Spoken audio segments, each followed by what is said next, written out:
Hey guys, Jake Steele, Iron and Steel. This is podcast episode number 17. And as always, thank you very much for being here. It is greatly appreciated. And I'm going to start off by asking a favor from you guys, maybe two. And first, well, maybe three by the time I'm done with this, but I promise no more than four. Number one, go to ironandsteel.com. Scroll down to the bottom, hit the subscribe button, punch in your email. Yes, you're going to be on my email list. Yes, I will send you an email, maybe 2 a week. The purpose of these emails is just to let you know when there's fresh content, whether it's a new article or a new podcast or whatever, all of which is free. I'm not asking you to buy shit. So it just helps to keep you informed when there's fresh content, basically. So that would be really helpful. So ironandsteel.com, hit the subscribe button, punch in your email. Same thing with Instagram. This is favor number 2. Instagram sucks balls now. The new algorithm is terrible, and basically what it's doing is crushing accounts like mine and basically everyone that I follow. So Instagram wants to be TikTok now, so they want you to exclusively post short video rather than just static photos, which is fine. But the way that their revised algorithm works, long story short, makes it where most people that follow me don't see the things that I post. And it's not just my account, it's basically everybody that I follow. So like I have 20,000 some odd followers on Instagram. It used to be that I could post whatever, 3,500 or 4,500 people would see it, engage with it. Now it is like, it doesn't matter what you post or what I post, it's 50 to 300 people that see it, basically. So it sucks. So same thing with Instagram is what I'm getting at. If you click Iron and Steel, the profile up in the upper right hand corner, there's a little bell shaped thing. Hit that, and that's how you can be it's basically an alert thing when there's fresh content on Instagram from Iron and Steel. So those two things. Third thing would be YouTube. I take all of this audio and upload it to YouTube. So if you know somebody that's not into podcasts, some grumpy old fucker or whatever that's like, I don't do the podcast thing, fine. All of the same audio is on YouTube. Just search Iron and Steel there too. You can also subscribe. Pretty good chance that I'm going to end up having to do some actual videos for YouTube and post them there. So so sign up there. The fourth and final favor, I guess, would just be to let your friends and coworkers and family know. I get a lot of messages from people that say like, hey, I really enjoy your podcast, whatever. I don't normally listen to podcasts, but I like yours. Thank you. Very much appreciated. But please don't just tell me, tell your friends, tell your family, coworkers, share the link, do all that stuff. So, okay, those are the 4 favors. I can't think of a fifth, but if you could do that, that would be amazing. If you did one of those, it would be greatly appreciated, or got somebody else to do it. I would appreciate it a lot. So, now that we got through that, I guess the story for this week is pretty short. There's not a lot to it. It's called Drive Them, and it's basically just some words I threw up onto the keyboard, and it ended up being something that resembled a story, and it's kind of stupid, and in the grand scheme of the world doesn't really mean a whole lot, but it is what it is. And at the end of it, I'm going to add a little caveat to it, something that just occurred to me today, and then we'll do some Q&A. So I had quite a few questions come through over this last week, so we will address those, and then we'll wrap it up for this week. So again, thank you very much for being here. In all seriousness, I do greatly appreciate it. And kick back, relax, and I will read you the story.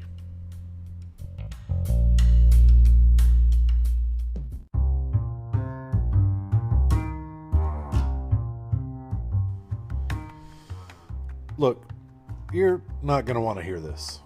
It is small, insignificant, stupid, trivial.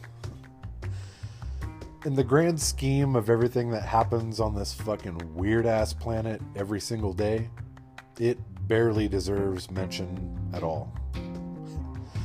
That said, it is what it is, and before I get into the ins and outs of this brain-twisting pile of ridiculousness, just prepare yourself to roll your eyes until they fall out of the back of your head. Also know that irony's not lost on me, and basically I'm doing the exact same thing as I type this out. Or in this case, as I read it to you. So, here it is. My admission. My big problem. My huge dilemma. Ready? Sometimes I have to talk myself into driving my hot rod. Yeah. Yikes, I know. And I know what you're thinking. That sounds like the stupidest fucking problem I have ever heard. What a dilemma, right? Really a non-problem. But it's true. And I would wager that you, even being the dedicated hot rodder that you are, likely feels like this at times too. Or hey, maybe not. Maybe I'm just getting old, lazy, cranky, and lame. And honestly, just add to the ends of all four of those descriptors. Don't get me wrong. I drive my stuff a lot. Probably more than most people, really. And I do feel lucky to have that opportunity. Trust me. To me, there is nothing like getting behind the thin, oversized wheel of one of these rolling representations of simpler times and losing myself in a calm, meandering drive down a country road. I'm not saying I don't drive them. I'm just saying that sometimes I have to kind of force myself to slog my way down to the shop and start the process of coaxing an 80 or 90-year-old car to life. So, what's the problem? Why wouldn't you or I want to drive a beautiful old car down the road? It's simple. I am, and we are, spoiled. Look, the decades-long orgy between Detroit and Silicon Valley has resulted in cars so ridiculously comfortable and easy to drive and stuffed with so many technological amenities, if you're into that kind of thing, that sometimes even guys like you or me can feel the urge to just jump into our regular car for that quick, anonymous trip to the hardware store. Listen, sometimes I don't feel like having to worry about where I park. Sometimes I don't feel like having a fucking conversation. Sometimes I just want to get there and get back. But most often, if I'm having the debate in my head, the pros and cons of driving this or that, it's going to come down to one thing: comfort. If it's hot as hell and my destination's going to have me sitting in stagnant, endless miles of stop-and-go traffic, the idea of ice-cold air conditioning is going to win out over the thought of gritting my teeth while reenacting the opening scene from Falling Down over and over again in my head and sweating through my fucking jeans. Ugh. All that said, all things considered, I do still drive old stuff all the time. Hurries, hot days, and headaches aside, the allure of these cars is still pretty powerful. There really is nothing quite like being at the controls of some sleek, low, flowing custom, or listening to the angry grumbling of a hopped-up flathead resonating through a pair of dual pipes in a Hot Rod Model A Roadster. Fuck. There just is not a replacement for those things. Not air conditioning, not power steering or cruise control. not 16 fucking speakers, Bluetooth, or infotainment, whatever the fuck that is. None of it. Nope. At the end of the day, there is nothing that compares to driving one of these old things around, period. Which is why I can honestly say, no matter how many times I've had to, quote, talk myself into driving an antique car, I have never, and I do mean ever, regretted doing so when the journey was complete. So, my advice to you, drive them.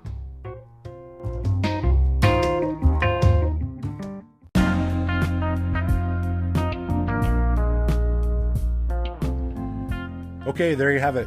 Drive them. Ironandsteel.com is the website. You can go there and check that story out for yourself if you so wish. Just hit the subscribe button while you're there. I would really appreciate that. Not the most earth-shattering story in the entire world. I understand that. Just some thoughts that were bouncing around in my head, and I don't know what to tell you. It's the truth, though. You know, California, Arizona guys, I know you deal with the heat pretty much year-round, and that's just part of your program. But here in the Pacific Northwest, if it gets up into triple digits, if it's over 100 degrees, man, I really have to talk myself into wanting to drive some old fucking sweatbox down the street. So yeah, but I guess the moral of the story is, like I said, literally I've never regretted a drive in an old car. So if you take anything away from that story at all, it should be that. And the point is, get out there and drive your old cars. So oh, and the little sidebar to that story, this just occurred this morning, as a matter of fact. Another benefit to driving your cars consistently is the fact that you never know who you're going to run into, or what, you know, sort of encounter you might get into and where that might lead. So this morning I had some errands to run, and, you know, I had to take my dog with me and go several places. You know, usually I would just maybe jump in like a regular car, and I thought, no, why don't you drive an old car? So I dug my Phaeton out and fired it up. First thing I did was go to there's like a gravel and bark and home decor supply store out here in this like rural area that I live. Inside that store, they have a little coffee shop. The coffee's pretty good. So I thought, okay, I'll go there first, grab myself a coffee, get this day going, and we'll go from there. So I jump in the 36, I drive down there, get my coffee, come back out, just fire it up, and this guy is at my passenger door and asking about the car. He knows what it is. He was a car guy. Nobody that I recognized, never met him before, but he's asking about the car and all this stuff. And he said, well, would you consider selling it? I said, no, you know, this is, you know, I really like this car and blah, blah, blah. And I'm really into 36 Fords and shit like that. And so, long story short, he said, well, do you have any that you would sell? And I said, sure. So I gave him my phone number, and never thought that I would hear from him again. And this was just this morning. And man, it was around lunchtime he called and said, are you around? Would you mind if I stop by? So within 15 minutes of that call, he's standing in front of me, and he's in my shop. He's looking at a 40 Ford convertible that I have for sale, and he's looking at a Model 8 truck that I have. And long story short, I think he's going to end up buying one or both of those cars. So all of that just because I drove an old car. And you know, if I were driving my Silverado or, you know, my wife's SUV or whatever, this guy, I never would have met him. So another great reason to drive an old car, the people you meet and the encounters that you have. So there you have it. So I do have some questions that came in over the last week, and we'll blast through those real quick, and then we'll say our goodbyes. So Seems like these questions came in pairs almost. A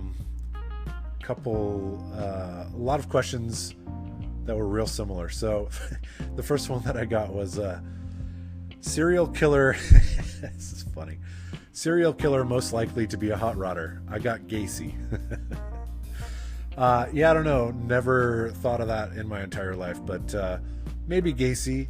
So the points in the favor of Gacy being a hot rodder would be number one, he's a psychopath.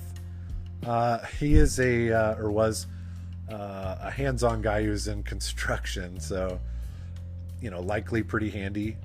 So maybe that's a point there. And of course, he was secretly gay. So I would say that, yeah, probably Gacy. If I were guessing, he probably fits the profile the most of a hot rodder. So thank you for the fucking weird ass question.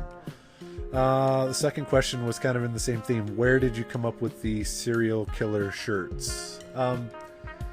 I don't know, man. I'm just fucking weird, and I guess I'm pretty big on puns. So like, sometimes I'll just be. I think it was the Gacy shirt, really, or the Gacy racy thing that just kind of came to me one day. I don't know. I just thought John Wayne Racy, Gacy driving a race car. That's funny. So at least it is to me. Most people it probably isn't, but. So yeah, I don't know where I quote came up with it. I think that just popped into my head one day, and then I thought, well, if that's one, could I come up with a couple of others? And so Richard Ramirez was next, and then the third and final, which will be coming down the chute here pretty quickly. So where did you come up with the serial killer shirts? I don't know, probably some kind of childhood trauma. All right. Oh, on the subject of that, it wasn't a question, but somebody messaged me and they said, I actually owned a car that belonged to Richard Ramirez. It was a 50 Oldsmobile, and which is fucking crazy. And then this person went on to say that some of his paperwork was in the trunk and all sorts of weird shit. So nuts and cool. And then basically they converted, turned that car 50 Olds, they turned it into like a chopped custom. And so I'm messaging back and forth with this person, and I said, please tell me that you named it Night Stalker. And they were like, yep. So there you go. I get this question a lot. All-time favorite 35 or 36 customer hot rod. Too many to choose from. Just like the last couple times somebody asked this question, I guess I'll just say the Pearson car is probably at the top of my list. And but there really are just too many cars of the era to pick just one. All of the cars that are well known from that era, and then quite a few that are lesser known. But Pearson car probably at the top of the list. The next question was, what's your favorite car to hot rod? Man, I got to tell you honestly. Look, I like 32 Fords and 36 Fords. 36s especially. Of course, those are mostly customs. But when it comes to hot rods, again, I like 32s and everything, 33s and 4s. But, man, if I'm picking and choosing, really, I think it's a Model A, Roadster or Coupe. And the reason is they're just so fucking simple. So cool. Just bitchin' cars. There's nothing that looks quite like a chopped Model A coupe. You get a good 5-inch chop on a Model A coupe, sitting high with bigs and littles, and it's tough to beat that. Same thing with a Roadster, a chopped Model A Roadster with a flathead V8 in it. They're just sexy. So I like them all. Really at the end of the day, it's pretty tough to beat a hot rodded Model A. So sorry to 32 guys. I do, obviously I like those two, but I really do have a fondness, I guess I should say, for a hot rod Model A, Roadster or Coupe. So On the same subject, somebody asked, could you share the story of the green Model A that you used to own? So that was the first story that I ever wrote and published on ironandsteel.com, so you can find it there. It is literally the first story that I published, so it's the furthest back, third page or whatever. I could give you the condensed version, but I think what I'll do instead is just encourage you to go to the site, read the story for yourself. If you're a lazy fucker and don't want to do that, maybe I will read that story in the next couple of podcasts. So might be a good idea. It's a long-winded story. We wouldn't be able to do any Q&A at the end of it, that's for sure. It's a long one, but yeah, maybe I'll read that here this next podcast. So can you share the story of the green Model A? Short answer, yes. Stay tuned. One of the other questions was, will you be branching out from Spotify to other platforms, blah, blah, blah, at the same point? I have no idea. I'm not a very technologically advanced person. So I record all this podcast stuff with Anchor just because it's super easy. I can do it straight off my phone. So I know that Anchor doesn't distribute to, like, you know, Apple, whatever Apple's podcast thing is. Some people really like that platform. Short version, I don't know. I think if I do anything to expand on any platforms, it's going to end up having to be YouTube, which all of this audio is on YouTube as well if you just search Iron and Steel. But I think I'm going to end up having to create actual videos and figure out a way to make that interesting and post them to YouTube. So long story short, if we're talking about branching out on any platform in any medium or whatever, I think rather than focus on additional podcast platforms, I think I'm going to focus on making video and posting it to YouTube. So what else was there? That was the other thing. Are you planning to do more film and post it to YouTube? So hopefully that answered that question. One of the other questions that I got a week or two ago that I forgot to answer was, will you combine the serial killer shirts and offer as a package at some point?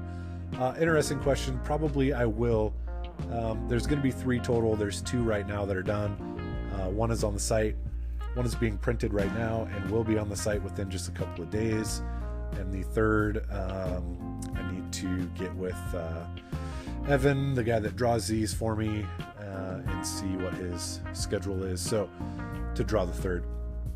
So basically, long story short, probably within a couple of months, I should have the series of 3 completed, available on the site. And once that happens, I will, likely add some sort of a package deal where you can, where you can purchase all 3 for one price at a discounted price. So on the subject of discounts, I'm toying with the idea too of offering some sort of discounted, like a percentage off for people that are subscribed on the website.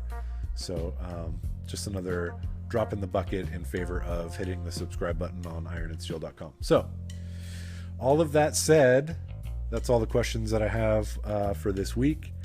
And again, I really do appreciate everybody that tunes in every week. I do get an overwhelming amount of messages from people saying that they really enjoy the podcast. So it doesn't go unnoticed. It is greatly appreciated. But again, if you could just let your friends and family know, share the link, encourage other people to like and subscribe and absorb this content no matter how they get it, whether it's on the site or the podcast, or whether it's on YouTube or whatever. The point is, it takes a lot to put all this bullshit together. It's just me doing literally everything, and sometimes I wonder if anybody's paying attention, and so those messages are really encouraging, and I do appreciate it. But please just let everybody else know too. So all right, that's all I have for this week. Again, thank you guys so much, and I guess I'll talk to you all again in 7 days.